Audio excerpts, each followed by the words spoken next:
My name is Amir. Today, let us have one more session on AP history. So ఈరోజు మన సెషన్లో group 1 మెయిన్స్కి AP history ఎలా prepare అవ్వాలి, ఏ questions ఇస్తారు, ఆన్సర్లు ఏంటి అనేది ఆ సిరీస్ మనం స్టార్ట్ చేసాము. అయితే ఇందులో భాగంగా ఈరోజు ఒక క్వశ్చన్ తీసుకొని దానికి ఆన్సర్ ఎలా రాయాలనేది యాజ్ యూజువల్ మనం కంటిన్యూ చేద్దాం. ఓకేనా? So first of all here look at, ఇక్కడ మీరు క్వశ్చన్ చూస్తున్నారు. What is the question? Discuss the socio religious. ఒకసారి చూడండి, ఇక్కడ మీకు మార్కర్ పెడతాను. Discuss the socio religious condition during the Satavahana period with special reference to prominence bestowed on women. అంటే ఇది 2023లో అడిగిన క్వశ్చన్. ఎన్నిసార్లు 2023 కానీ 20 కానీ 28 కానీ ఎప్పుడైనా సరే socio religious conditions, art and culture, economy, ఇవి ఎప్పుడు ఇంపార్టెంట్ ఏదైనా కూడా. అందులోనూ శాతవాహనాస్ చాలా రిపీటెడ్ క్వశ్చన్ అనమాట. సో ఒకసారి మనకి యాజ్ యూజువల్గా ఇంట్రడక్షను, తర్వాత బాడీ కంక్లూజన్. అయితే ఈసారి మనం స్టైల్ ఆఫ్ ఆన్సర్ కూడా చాలా ఇన్నోవేటివ్గా డెవలప్ చేసాము. ఎందుకంటే ఇంతకుముందు నేను హ్యాండ్ రిటర్న్ స్క్రిప్ట్లు ఇచ్చేవాడిని, అదే హ్యాండ్ రిటర్న్ స్క్రిప్ట్లో ఇప్పుడు కొంత అప్డేట్ చేసి ఇస్తున్నాను. ఫస్ట్ ఇక్కడ చూడండి. ఫస్ట్ యాజ్ యూజువల్ ఈ క్వశ్చన్లో మనం ఏం కవర్ చేస్తున్నాం? ఇంట్రడక్షన్లో ఏం రాయాలి? శాతవాహనాస్ ఎవరు, ఏ కాలానికి చెందిన వాళ్ళు, అప్పుడున్న సొసైటీ అనేది జస్ట్ బ్రీఫ్గా ఒక 3 లైన్లో చెప్పేయాలి. ఇక్కడ మీకు మళ్ళీ గుర్తు చేస్తాను, మీకు అక్కడ 10 నిమిషాల కన్నా టైం ఎక్కువ ఉండదు. So to answer for each question you will be allowed to write answer for only 10 minutes అనమాట. ఓకేనా? So Satavahanas belongs to 2nd century BC, ruled a vast empire in Deccan for about 450 years. Their society was characterized by social stratification, religious tolerance and high status accorded to women. So as యూజువల్గా మీరు హిస్టరీలో ఏ question అడిగినా first ఆ dynastic సంబంధించి ఒక map అయితే కంపల్సరీగా draw చేయండి. ఎందుకంటే మనకు జస్ట్ ఒక అడిషనల్గా ఒక మార్క్ యాడ్ అవుతుంది. శాతవాహనాస్ ఎవరు, జాగ్రఫికల్ వాళ్ళ లొకేషన్, ఇట్లా ఒక మ్యాప్ డ్రా చేయండి. నెక్స్ట్ మనం ఏం చేయాలి? లుక్ అట్, ఈ మ్యాప్ డ్రా చేసిన తర్వాత మనం ఒక స్ట్రక్చర్ ప్రిపేర్ చేస్తాం. ఫర్ ఎగ్జాంపుల్ ఇక్కడ చూడండి, మళ్ళీ స్ట్రక్చర్ ఏంటది? Social religious condition. First caste social structure ఎలా ఉంది వాళ్ళ టైంలో, ఆక్యుపేషనల్ గ్రూప్స్ ఎలా ఉన్నాయి, రిలీజియస్ కండిషన్స్ ఎలా ఉన్నాయి, తర్వాత ప్రామినెన్స్ బెస్టోడ్ ఉమెన్ స్టేటస్ ఎలా ఉంది, ఎలా ఇంప్రూవ్ అయింది అనేది. Finally healthy moral social life. ఓవరాల్గా సోషియో రిలీజియస్ కండిషన్స్, ఆ టైంలో ఉమెన్ స్టేటస్ అడిగాడు. కాబట్టి ఇట్లా మీరు ఒక స్ట్రక్చర్ బిల్డ్ చేసి ఇది మీరు ఎగ్జామ్లో రాయాలి ఖచ్చితంగా కూడా. ఈ ఫ్లో చార్ట్ ఇక్కడ మీకు చూపిస్తున్న ఫ్లో చార్ట్, ఇది అడ్డం కానీ నిలువు కానీ మీకు నచ్చిన మెథడ్లో వేసి ప్రజెంట్ చేయండి. తర్వాత నెక్స్ట్ మూవ్ టు కంటెంట్. ఇక్కడ కంటెంట్లోకి వెళ్తే ఫస్ట్ క్యాస్ట్ సోషల్ స్ట్రక్చర్ మీకు తెలిసిందే, ఆల్రెడీ మీకు ప్రిలిమినరీలో కొంత చదివే ఉంటారు. బేసిక్గా 4-fold డివిజన్ ఏంటంటే బ్రాహ్మణ, క్షత్రియ, వైశ్య, శూద్ర ఉంటారు. కానీ రిజిడ్ అయింది, అది గుర్తుపెట్టుకోండి. ఎంత రిజిడ్ అంటే ఈ టైంలో ఫారినర్స్ వచ్చారనమాట. Foreigners like Shaka and Yavanas were absorbed into Hindu fold. ఎప్పుడైతే ఈ ఫారినర్స్ శక, యవన వీళ్ళందరూ వచ్చారో ఇండియన్ ట్రెడిషనల్ సిస్టమ్ ఇంకా రిజిడ్ అయిపోయింది అనమాట. అంటే వర్ణ సంకరణ జరుగుతుంది అని చెప్పి వాళ్ళు ఇంకా రిస్ట్రిక్టెడ్ రూల్స్ పెట్టుకున్నారనమాట. సో అందులో గౌతమి పుత్ర శాతకర్ణి ట్రై టు స్టాప్ వర్ణ సంకర.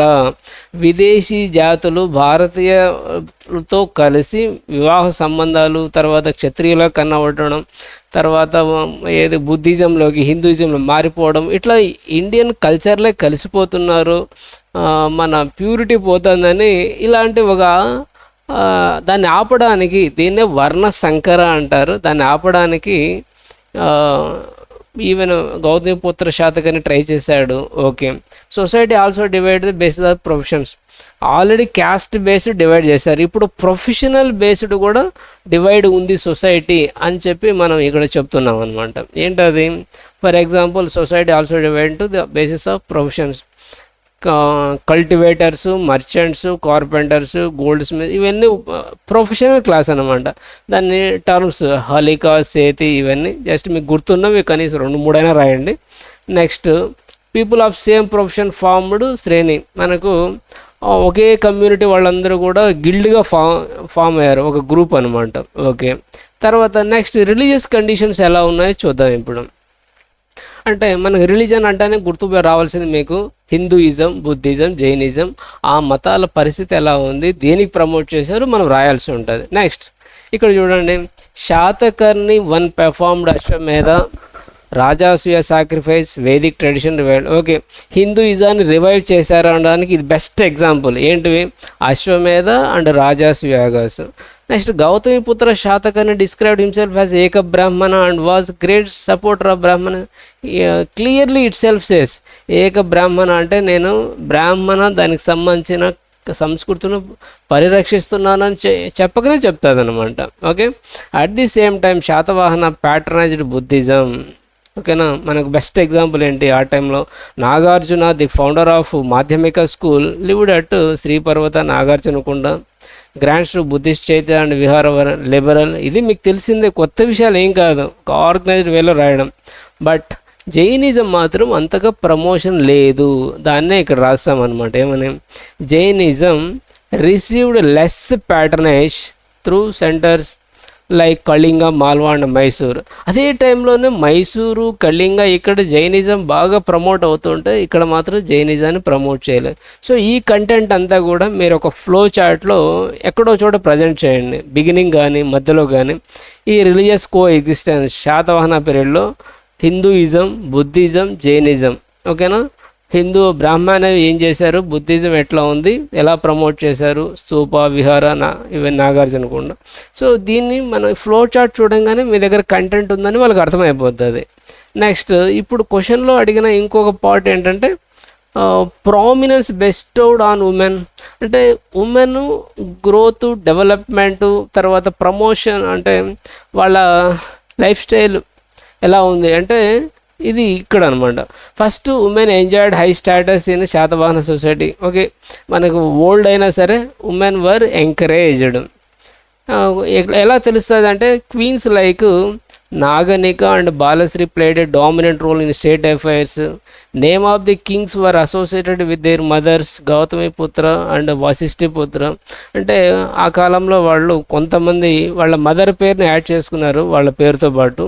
Women held high administrative position as seen from titles like Mahabodhi, Maharathini and Mahasenapatni. అంటే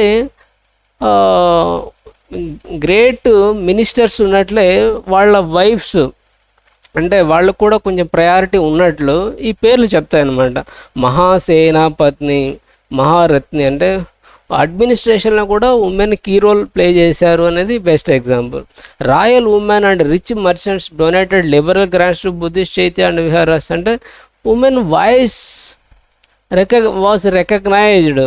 ఉమెన్ లిబరల్గా డొనేట్ చేయడానికి ఎక్కడ ఎవరు అబ్జెక్ట్ చెప్పట్లేదు. అంటే ఉమెన్కు ఫ్రీడమ్ ఉంది, ఇండిపెండెన్స్ ఉంది, రిలీజియస్ అఫైర్స్లో పార్టిసిపేట్ చేశారు, అడ్మినిస్ట్రేషన్లో పార్టిసిపేట్ చేశారు. తర్వాత ఇవన్నీ మనకి ఎగ్జాంపుల్ అనమాట. And women were fashion conscious, ornamented with jewels and took part in the social entertainments like Madanotsava and ఘతని బంధన. అంటే ఇవి ఫెస్టివల్స్ అనమాట. ఈ ఫెస్టివల్స్లో కూడా ఉమెన్ పార్టిసిపేట్ చేశారు వితౌట్ ఎనీ ఫియర్. అంటే ఉమెన్కి చాలా ఫ్రీడమ్ ఉంది అని ఇవన్నీ చెప్తాయి అన్నమాట. ఓకేనా, సో కొన్ని శాతవాహన ఉమెన్ ఎడ్యుకేటెడ్, తర్వాత వెల్తీ ఉంటేనే కదా డొనేట్ చేస్తారు, తర్వాత active in administration and religion. So ఈ పాయింట్ కూడా మీరు యాడ్ చేయండి. ఓకే, సో తర్వాత మీరు కంక్లూజన్ యాజ్ యూజువల్ మీ కంక్లూజన్ ఏం రాస్తారు? క్వశ్చన్ ఏది అడిగారో సేమ్ అదే content.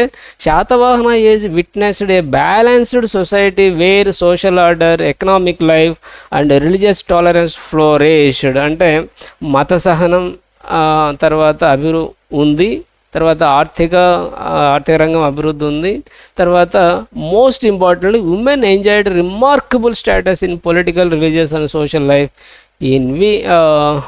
Which was a distinctive feature of this age. Okay, question ఏది అడుగుతారో దాంతోనే మనం కంక్లూడ్ చేస్తాం. Very good. Next key points అనేది ఇక్కడ మీకు మెమరీ ఉండడానికి మాత్రం ఇక్కడ యాడ్ చేసాము. జనరల్గా అయితే మీరు రాయాల్సిన అవసరం లేదు. ఇక్కడ ఉన్న ఫ్లో చార్ట్లు రాస్తే సరిపోతుంది, కంటెంట్ రాసేయండి.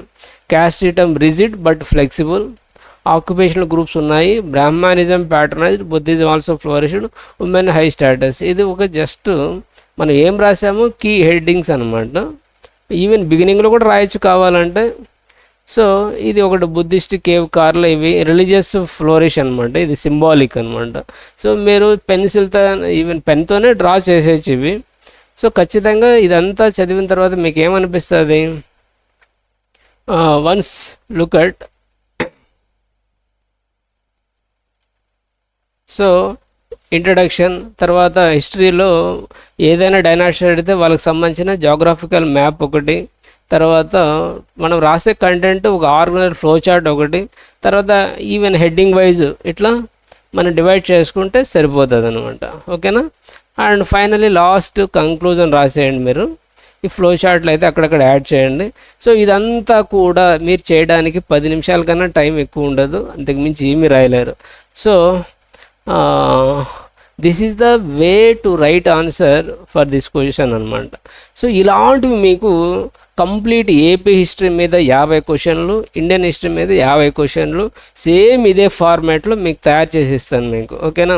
సో ఆల్రెడీ మెంటర్షిప్ అయితే for group 1 mains exclusively both English medium and Telugu medium run అవుతుంది. Anyone is interested. ఓకేనా.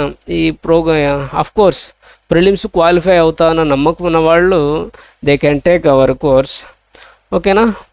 So once again to contact us, my number is 7794987339 నెంబర్కి మీరు వాట్సాప్ మెసేజ్ పంపించవచ్చు. ఈవెన్ మీకు వీడియో కింద డిస్క్రిప్షన్లో కూడా మీకు ఆ నెంబర్ పెడతాను.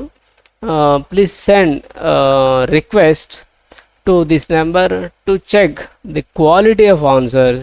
ఈ పీడిఎఫ్ కావాలంటే మీకు పంపిస్తాను, మీరు చూడండి, తర్వాత మీరు జాయిన్ అవ్వచ్చు. Thank you very much.